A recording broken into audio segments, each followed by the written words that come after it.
তুমি সারা কারো কাছে ও আল্লাহ গো করি বড় দয়াল।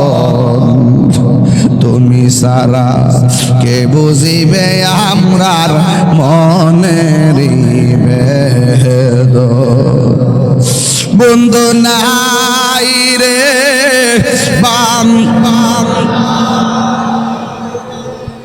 যেই জাগায় হয়ে লাগি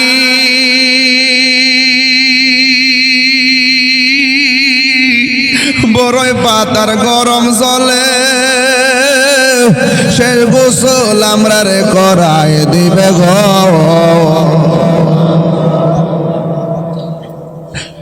আরে সার জনে সার কান্দে লইয়া সার জনে নামাই দিল আপন বসত বাড়ি।